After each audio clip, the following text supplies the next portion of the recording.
I hope y'all are having an amazing spring as we are now halfway through the month of May, which feels crazy. I know families with kiddos in school are going to be prepping for summer break or here really soon, and we are preparing for summer around here as well.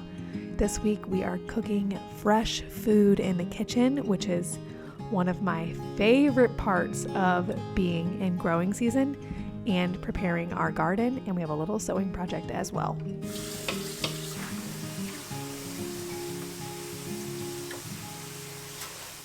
The first meal that I have going in my kitchen this week is a garlic butter shrimp farfalle pasta. I don't know if I pronounced that correctly.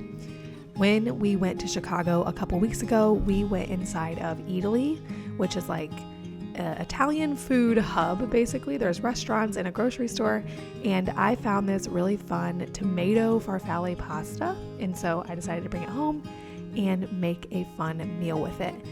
I do want to let you guys know that I often mention that I am dairy-free on this channel. There is one caveat to that, and it's that I can tolerate butter.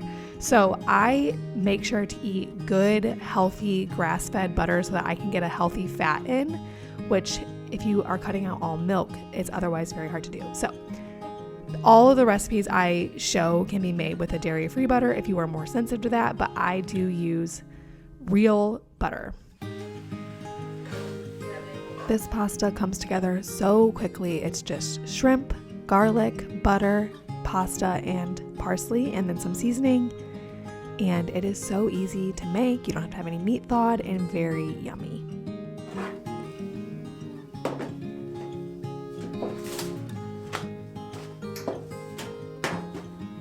Over the weekend, we visited some friends who live out of town, and the last time we were there, she asked me to sew her an apron. And so I wanted to get that done, obviously, before we went back. So in the sewing room this week, we have a very easy, not quick, but very easy pattern going this week, and that is a kitchen apron. I chose to follow the Seamwork Alex pattern, and initially I thought it was a little funky, but actually I've learned to love it and will be making it again for myself for sure. So if you are looking for a very beginner friendly pattern, a kitchen apron is a good way to go. It is also a really good way to use up some quilting cotton, which if you're like me, you have a lot of quilting cotton in your stash that you just kind of don't know what to do with because I don't really have any interest in making a quilt. So good pattern for all of those things, and also a good pattern to learn some new techniques and just get a fun, easy sewing project made.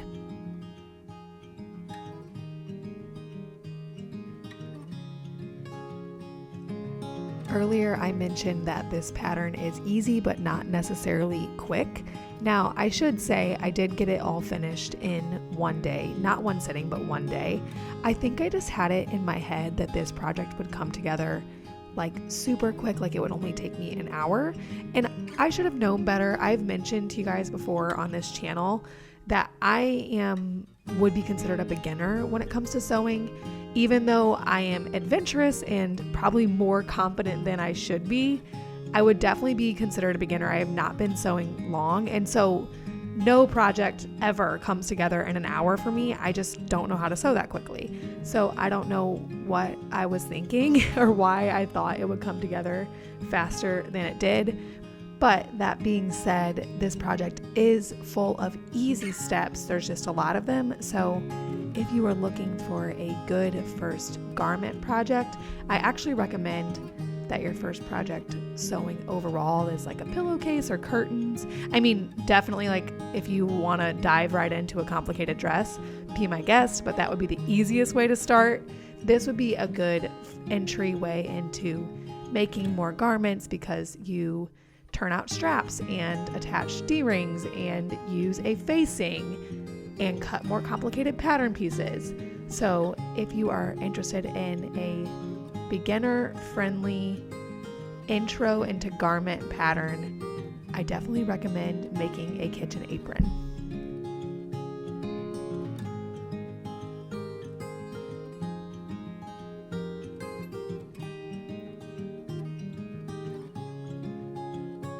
As I have been sewing more and more, I am definitely learning the value of having a hobby that is productive, that I'm learning a new skill, that I am motivated to make more things and learn more about. It is a lot of value to me as a stay-at-home mother of one, because as they say, the years are short, but the days are long, and that is a very real thing whenever you only have one little baby. I mean, maybe it's true with more. I obviously don't know. I only have one. But having a productive hobby like sewing has definitely put a little more pep in my step, made me more excited, and overall just more joyful.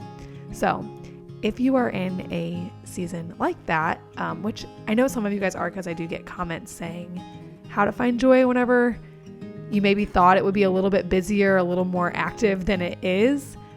I definitely recommend picking up a hobby that makes you feel really excited and makes you feel good. And for me, that was sewing.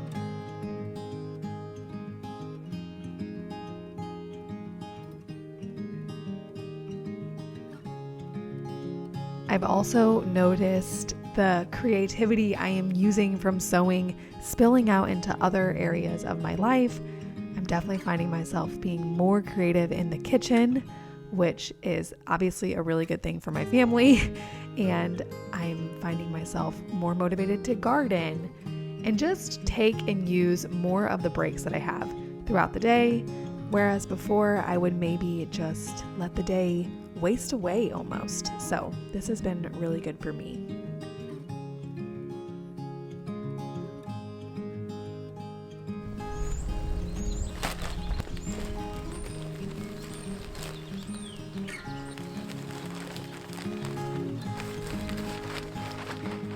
On the gardening side of things, we got all of our plants hardened off and ready to be planted. Now, I want to be 100% honest with you guys. I am not confident in any of these plants. I don't know what happened. They just don't look that good. I don't know if I started them too early, which is weird because I thought I was starting them late.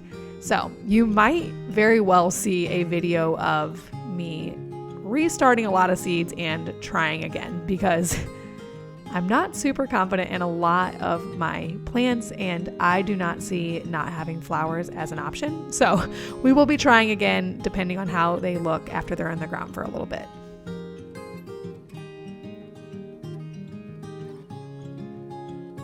As you can see, we do not use any raised beds. We plant directly into the ground because we have decent soil where we live, and it's just more cost effective for us to do it this way. So we burned holes into landscape fabric using a butane torch and fabric that you can just get on Amazon. I follow the spacing recommendations from Erin Benzacane of Floret. She is an incredible flower farmer in Seattle. So if you want to stalk her, it is incredible. And that is how we have planted our garden every year that we have done it. It works really, really well for us and gives me a little bit more time to really think about where I would want to put raised beds when we build them eventually.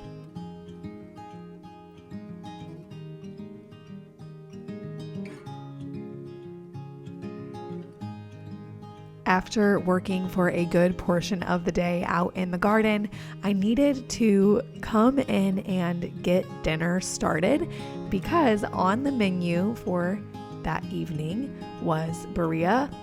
I do apologize to my Spanish-speaking viewers because I know that I am not pronouncing that correctly.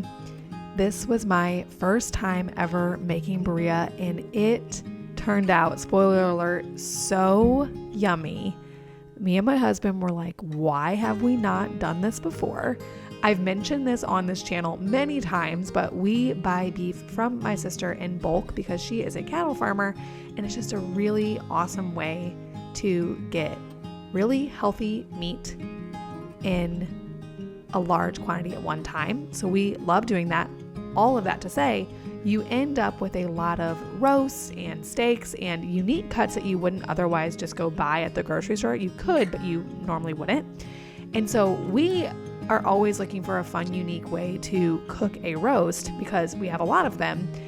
And Berea uses a chuck roast, and it is so, so yummy.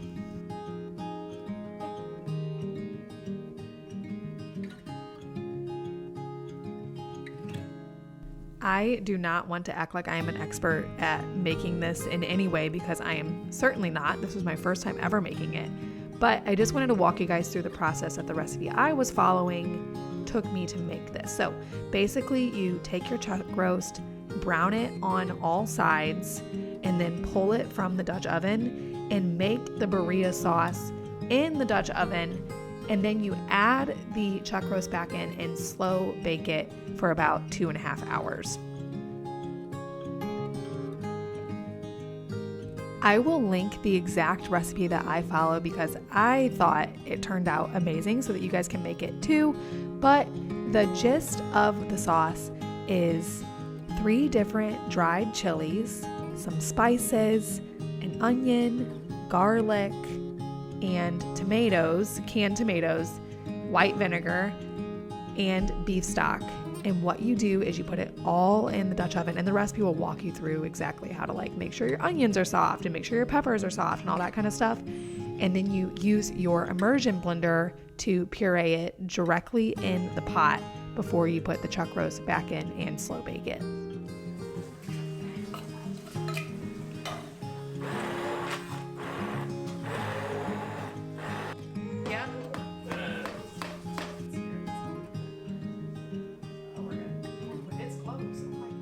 We already decided that we are going to use and try to make this recipe with an arm roast. Apparently those are pretty similar to chuck roast, and we are out of chuck roast, so that we can make this again really soon because that's how much we liked it.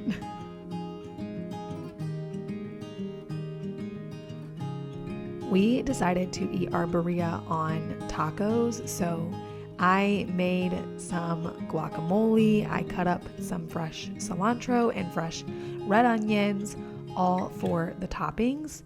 When the Berea is done, you pull it out of the oven, out of the Dutch oven, and shred the meat and then reserve the sauce as a topping. My husband says you're supposed to dip the tortilla in it, so we did try that. We did a couple like that. We did a couple where we just topped the taco with the sauce, and it was really so yummy. I wouldn't necessarily call this an easy recipe by any stretch of the imagination, but worth it and definitely fun for a yummy, fun dinner.